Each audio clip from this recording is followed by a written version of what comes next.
on God's good earth. I'm counting my blessings, great things He has done.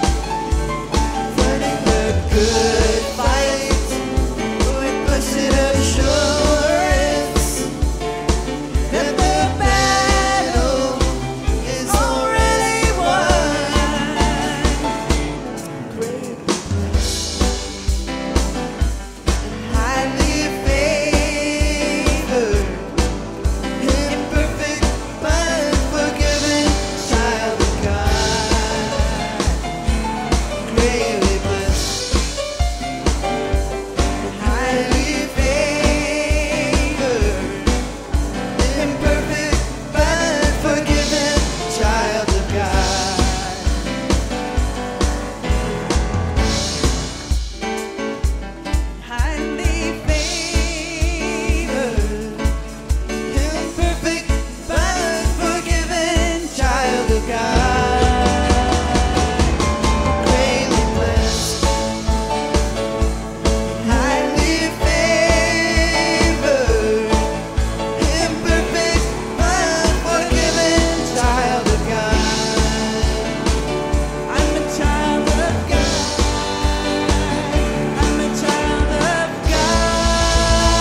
commands my destiny.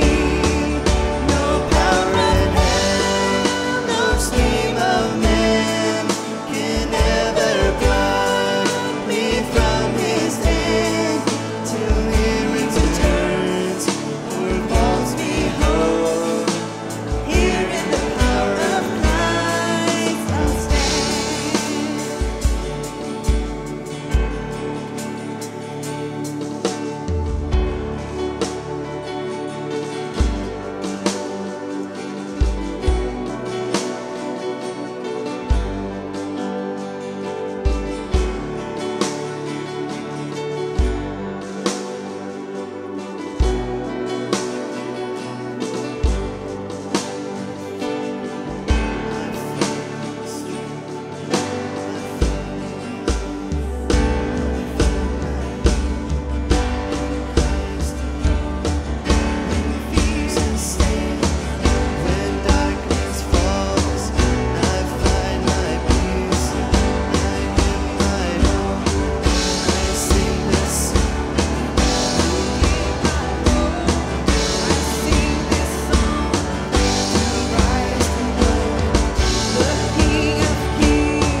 Praise the Lord. We're going to be talking about what we do when things don't go our way.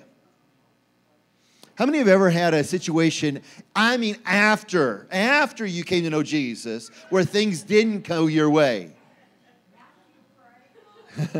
After you come to know Jesus, that doesn't mean that suddenly everything is going to go your way. We're going to have problems.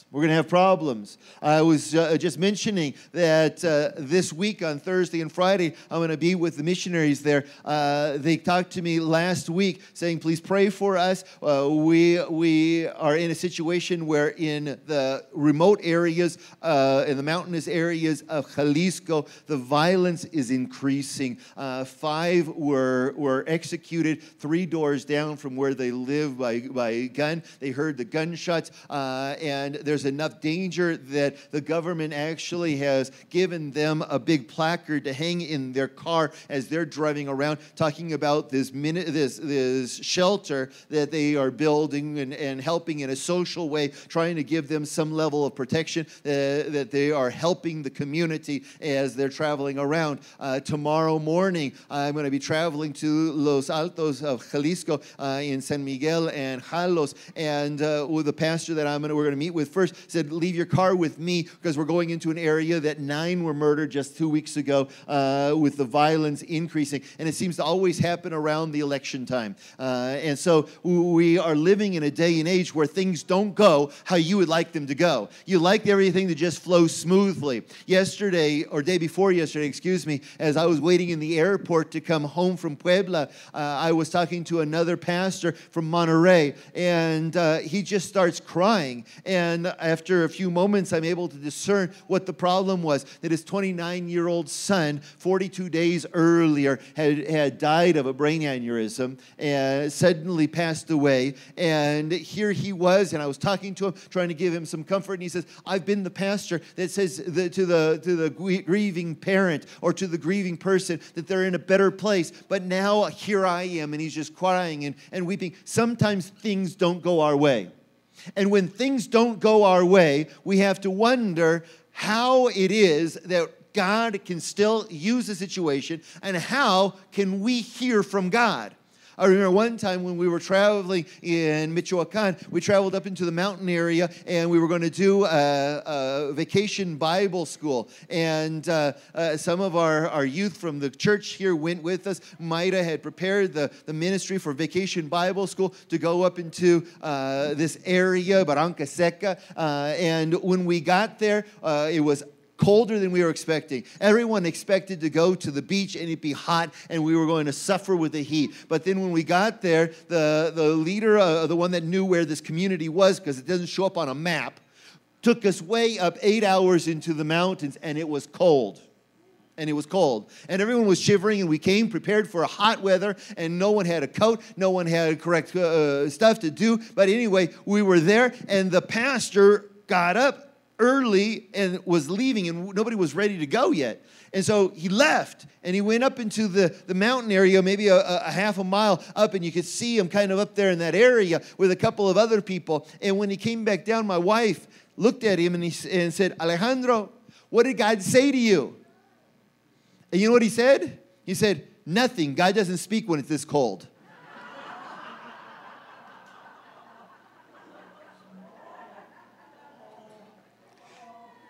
Well, you know what? God does speak, but when we are in a situation, when we are not in a situation where we can hear, it is very difficult to hear God speaking. And when you go through a difficult situation and you're tossing and turning on your bed at night, the question for us is, how can we hear God's voice? Is that instructions to me, or is that a suggestion on what you could do? That's a good way. We have to listen. We listen. You know, I was thinking about it because here we are the week after Easter Sunday. And after the crucifixion, even at the day on Easter, which we celebrated last Sunday, and we were talking about the joy that we've been declared free, that Jesus holds the keys of death and Hades. But I was thinking about the reaction that was taking place in the disciples' lives, because they were still in this stage of confusion, stress, and turmoil. They were hearing the reports, but some of them weren't able to believe it. And so I went through and I started to look at some of those texts, because they were not able to perceive who Jesus was in the situation. So let's go for just a moment to the book of Luke in chapter 24. In verse 13, it says, now that same day, what same day? The day Jesus rose from the dead. The day that the good news was taking place. On that same day, two of them were going to a village called Emmaus, about 7 miles from Jerusalem. They were talking with each other about everything that had happened. As they talked and discussed these things with each other, listen to what it says. Jesus himself came up and walked along with them. Luke 24. Jesus himself comes up. Now, if you've ever been in a bad situation and you wonder why Jesus doesn't show up, doesn't talk to you, perhaps you're up on the mountain and it's too cold and you say Jesus doesn't speak when it's too cold. I want to challenge you on that. Jesus is speaking, but it's us. We are the ones that are unable to perceive his voice. He says, as they talked and discussed these things with one another, Jesus himself came up and walked along with them. But they were kept from recognizing him. They kept themselves, if you really go to the original text, they kept themselves from recognizing him. He asked them, what are you discussing together as you walk along? They stood still, their faces downcast. One of them, named Cleophas, asked him, are you the only one visiting Jerusalem who does not know the things that have happened there in these days? What things? He asked. About Jesus of Nazareth, they replied. He was a prophet, powerful in word and deed before God and all the people. The chief priests and our rulers handed him over to be sentenced to death, and they crucified him. But we had hoped that he was the one who was going to redeem Israel. And what is more, it is the third day since all this took place. In addition, some of our women amazed us. They went to the tomb early this morning, but did not find his body. They came and told us that they had seen a vision of angels who said he was alive. They had the information, but in their stress, in their turmoil, they couldn't see it. They couldn't hear it. Reading on, verse 24. Then some of our companions went to the tomb and found it just as the women had said, but they did not see Jesus.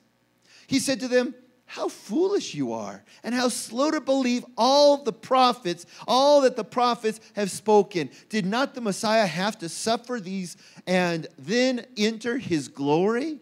And beginning with Moses and all the prophets, he explained to them what was said in the scriptures concerning himself. Now imagine, here Jesus tells you every scripture from the Old Testament that talked about himself, and here they are. They're walking along and said, oh boy, I just wish we could see Jesus again. They're just walking along. Oh boy, if Jesus himself would just talk to us, then we could have some more encouragement. We could have faith. And it was Jesus. Goes on and he says, as they approached the village to which they were going, Jesus continued on as if he were going farther. But they urged him strongly, stay with us, for it is nearly evening. The day is almost over. So he went in to stay with them. When he was at the table with them, he took bread, gave thanks, broke it, and began to give it to them. Then their eyes were opened, and they recognized him, and he disappeared from their sight. Now, one of the responses that we have in turmoil is to run away. How many have ever seen a believer that in the middle of a difficult situation, instead of going to where there would be help, instead of showing up for the church services, instead of being with friends that are believers that will encourage them, these people can start to flee. They go in the wrong direction. If you were to take a look at Emmaus, it was the wrong direction. Jesus had told the women, remember, they came back and they said, the women went and told us that they had seen this vision, and yet now here we go, we're going to Emmaus. But you know what? Emmaus was to the west. And Jesus told them, go to Galilee. I'm going to meet you there, which is to the north. So how is it that if they really wanted to be with Jesus, that they were going in the wrong direction? But the good news is that even though they were going in the wrong direction, Jesus shows up. We may have a temptation to flee when things don't go our way, but Jesus shows up. And you know what? We may have our ears stopped up where we can't hear the voice of God, where they are hearing the teaching of Jesus as they're walking along, but they can't hear it. They can't perceive it. They're just, oh boy, this is something, and they're walking along until they get to the house. And then Jesus is invited in, and as the custom indicates, the culture indicated in those days, that the guest would be the one to break the bread and to hand out the pieces, you know? And so they say, Jesus. Well, they didn't say Jesus because they didn't know it was him. They said, can you help us? Here, you break the bread. And then the way that he did that, when he broke the bread, all of a sudden they said, wait a second. Because they had seen those hands break bread and feed thousands of people. They had seen that happen before. They said, something is different here. Now, in the culture of the United States, we don't always have bread at the table. In the culture in Mexico, they most always have tortillas. I mean, you know what I'm talking about when I say a tortilla, right? Good. Well, there are some people, and you can watch them, they have these tendencies. They eat the tortillas in a certain way. You put a plate before them, they have food, and here's the tortillas off to the side. One will grab the tortilla, and they'll tear little pieces off of the tortilla and use it to protect their fingers as they eat all of the meal. And so they're eating the tortilla as they eat the meal. Others, they take it and they roll it on their hand and make this little tight, like a taquito almost, of just tortilla. And they use it to scoop the food onto the fork. And they eat it and they take a bite of tortilla at the same time. You're laughing, but that's my technique. I know that one well. There's others that take the tortilla and they always want to eat a taco. They put the tortilla in their hand, and they put it all there, and they're eating it like this. This is their way. Others, they don't take the little tiny pieces, they take bigger chunks. And I've seen it. You can watch. If you observe Mexicans eating food, they all have their way of handling the tortilla. This is the truth.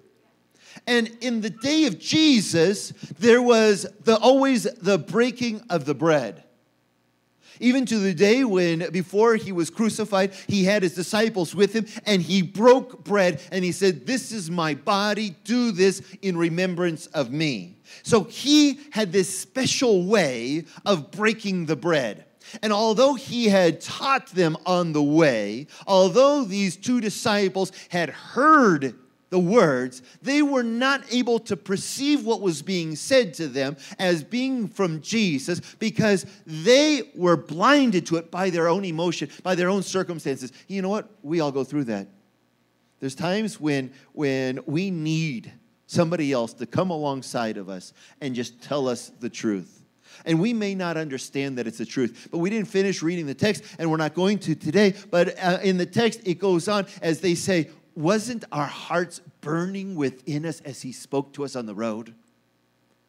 The truth was penetrating, although they didn't understand the hope that was standing right in front of them. They understood because somebody was there explaining to them. And you know what? You could be that person to somebody else. Or perhaps you need that other person. So please don't flee. In the moment of distress, in the moment of difficulty, those two young ladies, part of the youth ministries, that suffered in the motorcycle accident, they both had such a break that they had to have rods and screws installed. This church rose up. People associated with this church rose up to pay the costs associated with that. We were looking at close to $4,000 worth of medical expenses. And thank you and continue to help and put into that benevolent benevolence fund because we have situations where our Spanish ministry, they don't have the resources in order to do what they might need to do in the moment of an emergency. And so we respond. And because we responded, and because we went there with the parents who were in agony, what's going to happen? My daughter here is in this bad situation, and I don't have the funds in order to do something. One of them, Jessica, who was just operated on this last week, we thought that she was taken care of because she immediately went to the hospital. Well, it turned out that about 5 days later, the hospital said to the parents, and we were unaware of it, that the parents, if they couldn't pay for the rod, couldn't pay for the screws, couldn't pay for these things that were associated with it, that they couldn't do the operation and they needed the bed, and so they sent her back home. When she got back home, she was visited, and we found out that it was because she hadn't even had the operation yet. So we scrambled to get the money together and put all of the pieces that were needed. She went back to the hospital and has had her operation now. And both of those parents, both sets of parents, now have seen the church come in the middle of a bad situation and speak the truth. Speak the truth. And that's what Jesus always wants to do with us. He wants to come in and tell us the truth. And we need to be able to understand. But you know what? It's because we are close to Jesus that we can recognize when he begins to break the bread. I recognize what you're doing, Jesus. I recognize your hands. And you know what? We can be the hands. We can be the feet. We can be Jesus to the people that are in need. They may not say, oh, you're Jesus, but they'll recognize the sovereign touch, the love of God coming from us as we represent Jesus, because we are the hands, we are the feet. And when people are tempted to flee, we go after them and we find them on the road going in the wrong direction. And we say, what are you doing?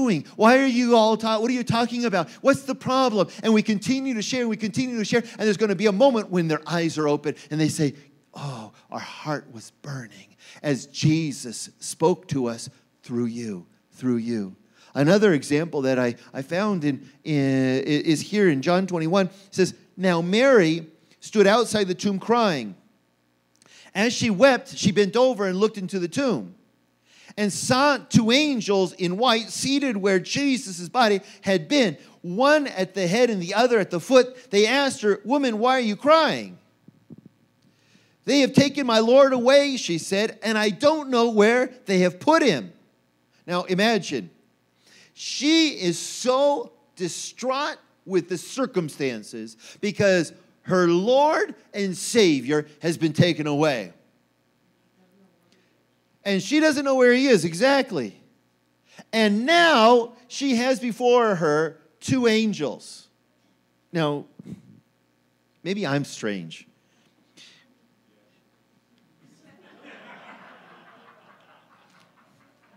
That was a rhetorical question, not needing an answer. But if I was in a bad situation, I think that the presence of two angels in front of me would probably get my attention.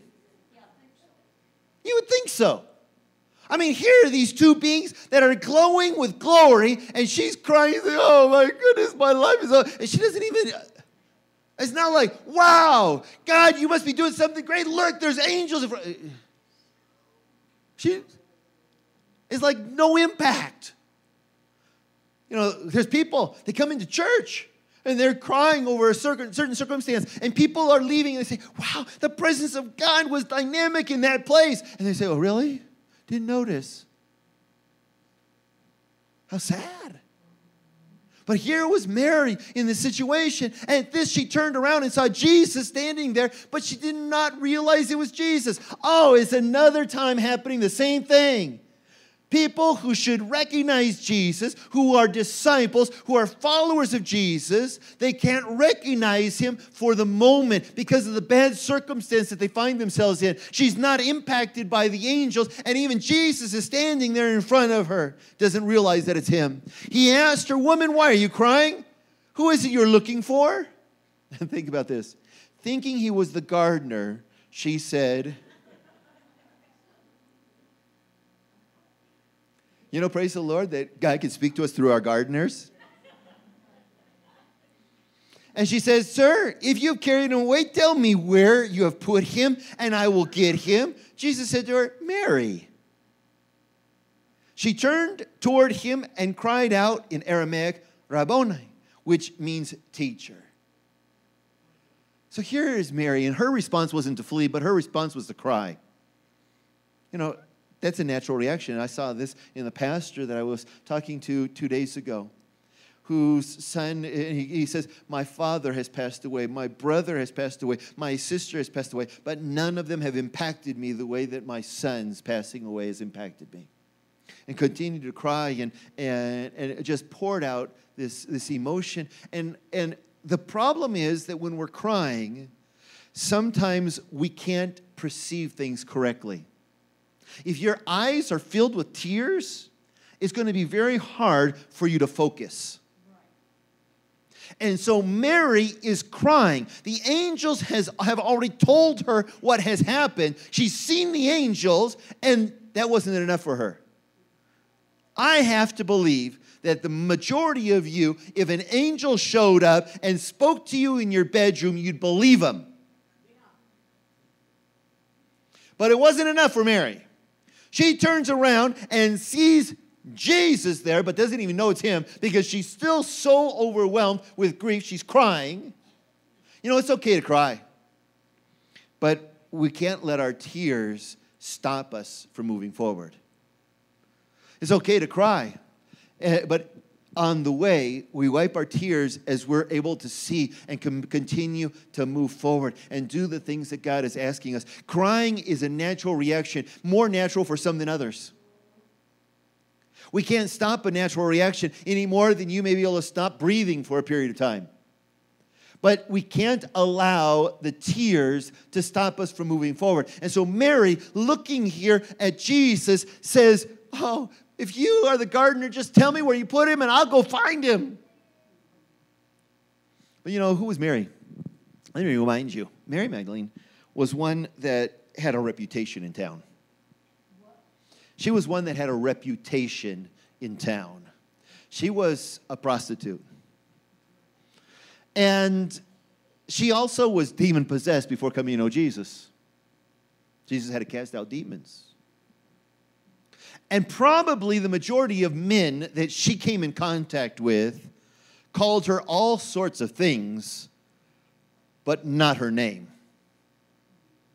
Probably the type of life that she had lived didn't lend itself to people getting to know her personally, but rather identified her with her profession, which wasn't anything good. And so she, of all of the people, especially the men that she would come in contact with, they would not use her name. But there was one. As she was following, he never said, "Hey, you, prostitute, could you get me?" He never looked down on her. He never attacked her. There was one that when they were ministering, when they were traveling together, he would turn around and say, "Mary, could you help me with this?" There was one that used her name and used it with dignity. Jesus. And so when she goes and she says to the gardener, "Oh, could you just tell me where he is?" And all Jesus has to do is say one thing, "Mary." And all of a sudden she goes, a double take. He calls her by name, and he pulls her out of her situation, much like those two on the road to Emmaus. As he broke the bread, there was one thing that broke through. Jesus called her by name. And you know what? Jesus is still calling us by name. In the middle of the situations, in the middle of the bad times, Jesus calls us by name.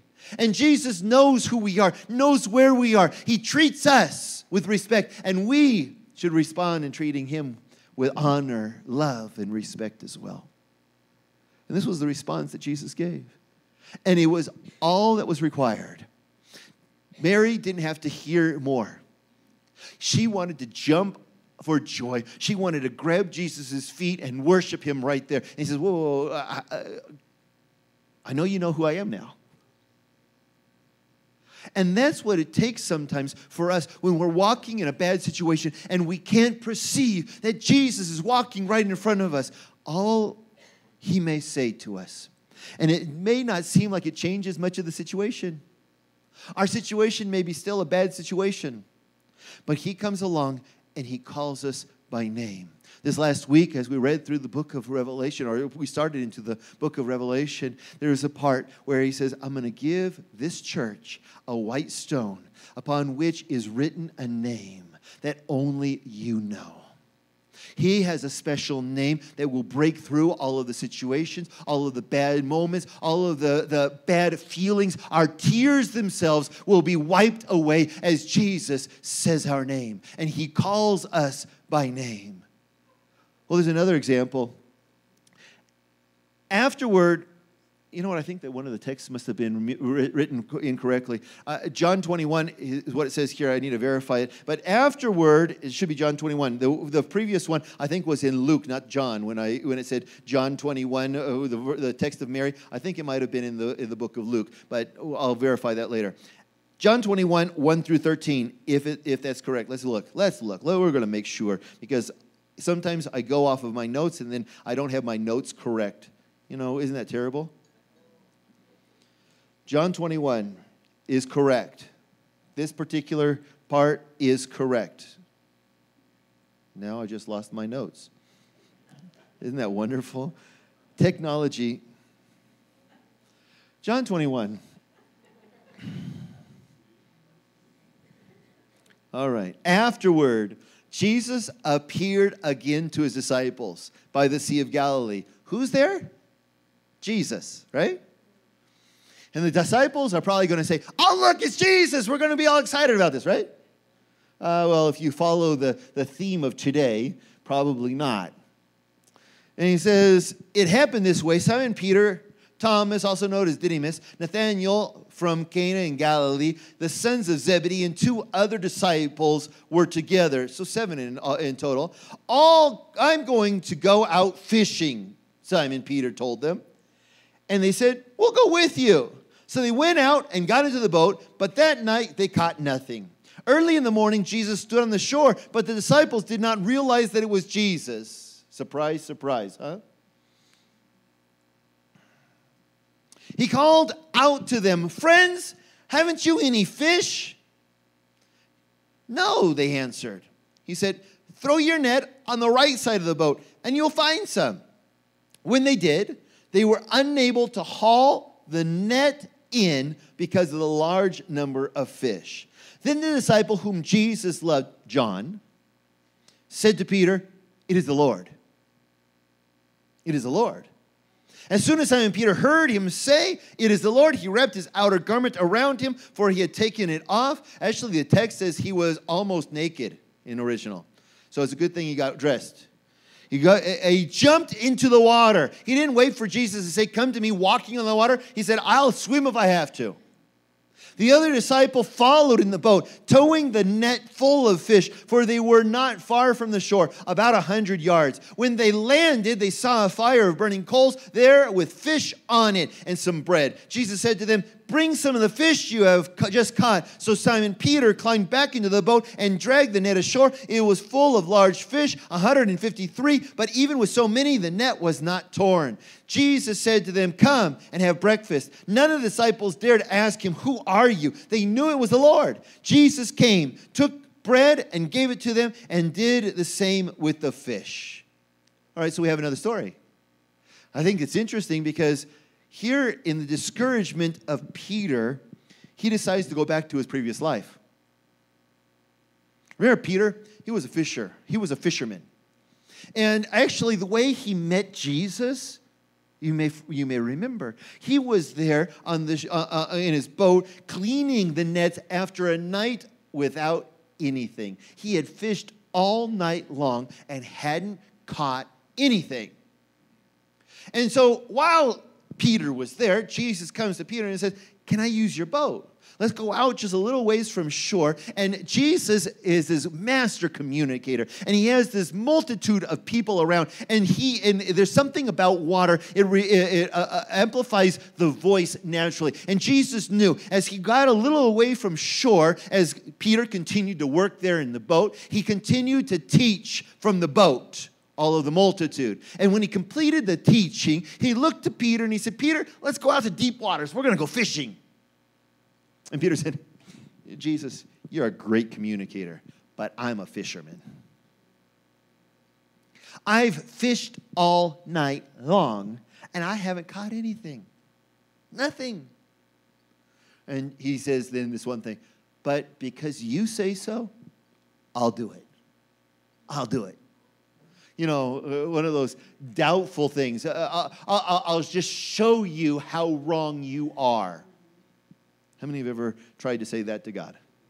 You should have done it this way because this is not the right way. I mean, Peter knew. He had fished all night while it was dark and the fish couldn't perceive as well the nets.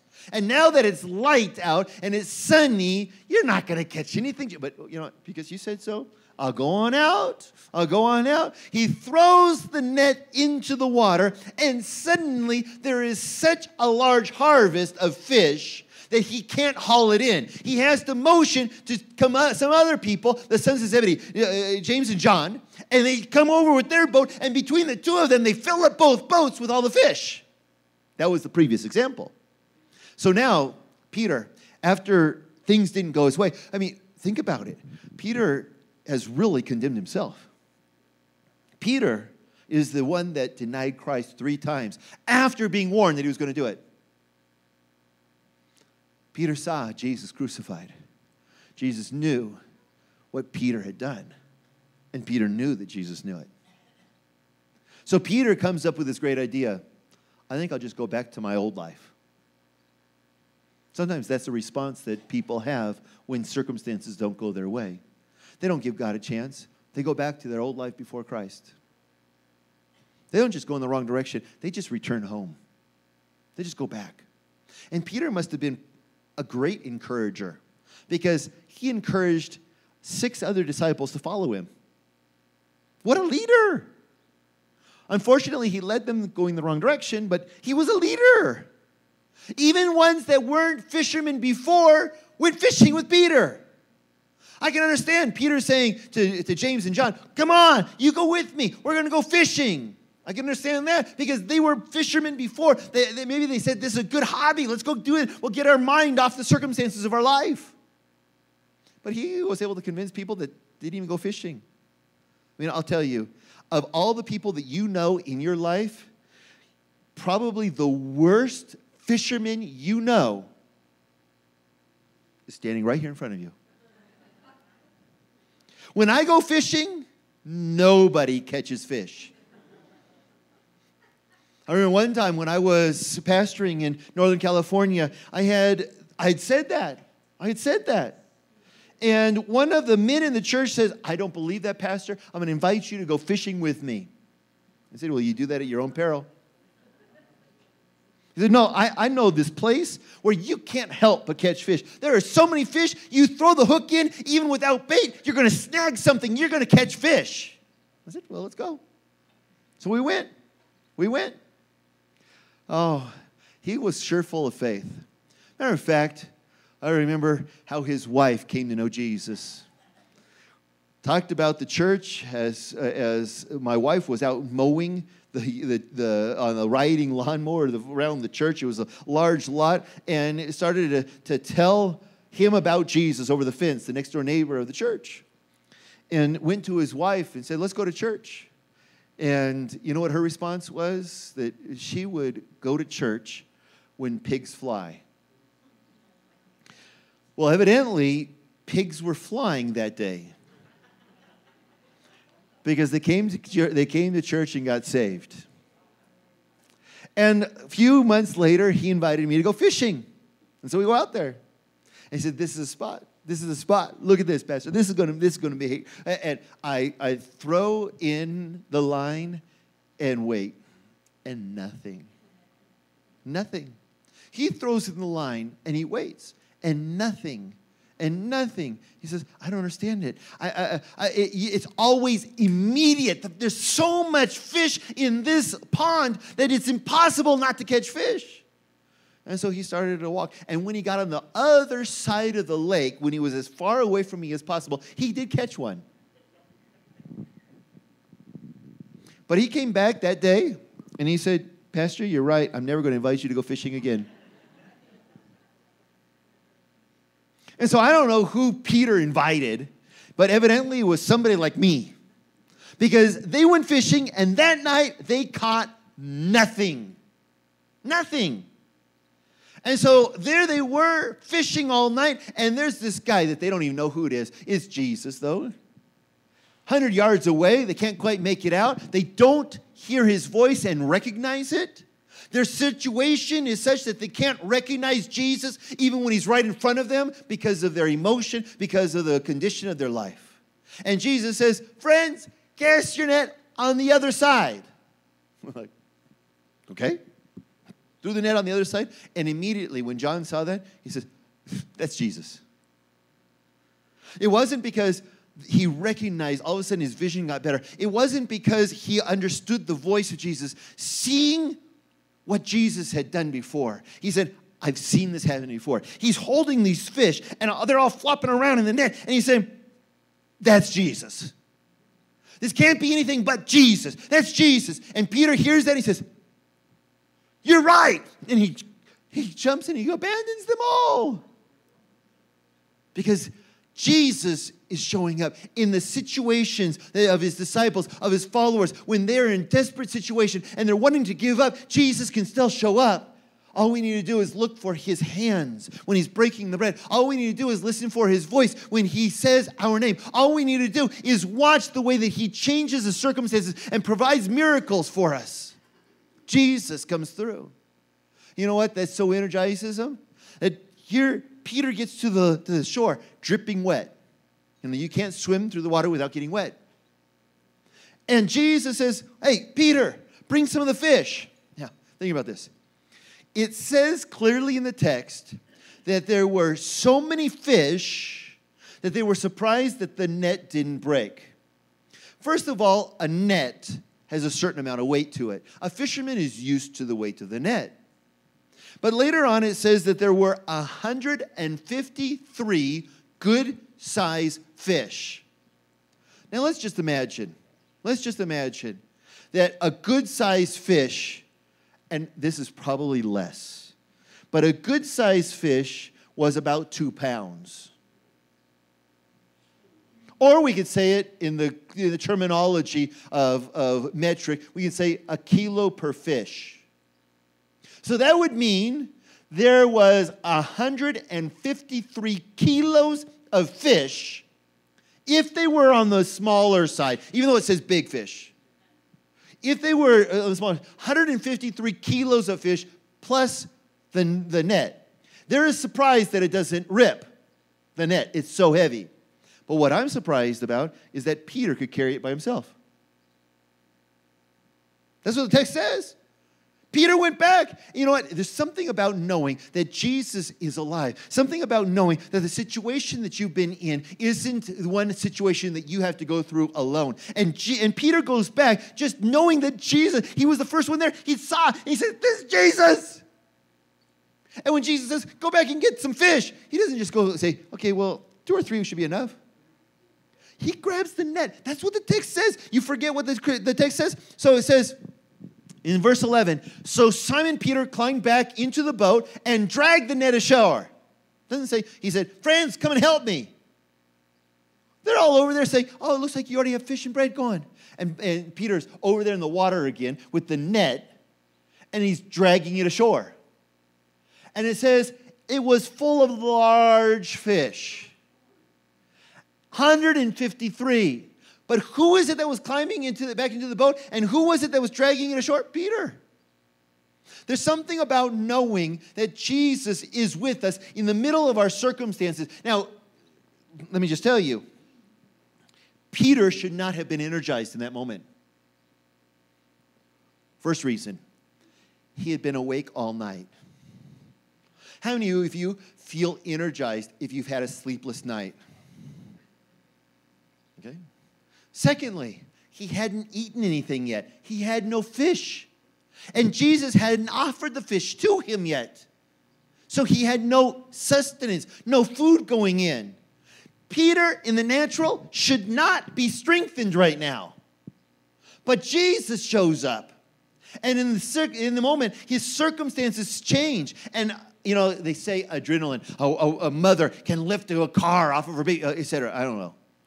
We're not talking about adrenaline. We're talking about the presence of God, that confidence that Jesus is alive and has changed the circumstances. And now Peter doesn't have to go back to the same circumstances. He goes back to this net full of fish and he drags it ashore. And you know what? I think that's why in following, Jesus comes up to Peter and says, Peter, do you love me? Then feed my sheep. Peter, I told you before, I don't want you to be a fisherman. I want you to be a fisher of men. Peter, do what I told you to do. And how can he hear that? Because Jesus has changed in the midst of his bad emotion, has changed the circumstance. And now it's just a matter of loving Jesus. Our circumstances may go bad. We may have difficulty. But the response that Jesus gives us is the same. He says, I'm with you. You remember the famous poem, years and years it's been around, Footprints. You see these two sets of footprints walking in the sand. And the one is asking, Jesus, what is this? This is your life, and we're walking along together. And they get to a moment where difficulty came. And the person asked Jesus, well, Jesus, I don't understand. In the most difficult moment, that's when you abandoned me. When I needed you the most, all of a sudden you abandoned me, and there's only one set of footprints now. And Jesus looks back and he says, no, you don't understand. That's when I carried you. Even when we can't perceive it in the middle of our bad circumstances, Jesus is with us. When you're up on the mountain and it's too cold, Jesus is speaking. When your son of 29 years of age suddenly passed away, brain aneurysm, Jesus is still there. Now, I'm not saying that it's not a challenge to hear, but Jesus will come through and show you something that makes you remember the way that he broke the bread, the way he calls your name, the way he fills a net with fish. Jesus can come through and change the circumstances if we just allow our ears to hear from him. There are so many people that Jesus does those things, and they just say, yeah, my heart was burning within me, but I don't know why. They never open their eyes to see. I want to challenge you in your bad circumstances, in the moments that are difficult, allow Jesus to speak to you. Jesus has promised to never leave you, to never forsake you. And when you are in your most difficult moment, even when you can't perceive his voice, have the confidence. Jesus is faithful. He will never abandon you. And Jesus is speaking. Jesus may choose to speak to you through your next door neighbor. Jesus may choose to speak to you through a family member. Jesus may choose to speak to you from a cashier at the grocery store. And you say, how can he do that? You know what? Jesus spoke to Mary in just one word. They may not even know what they're saying, but Jesus puts a word in somebody's mouth, and all of a sudden you say, what? And they don't even know what they said. But Jesus will meet you in your circumstances. Bow your heads with me, if you will.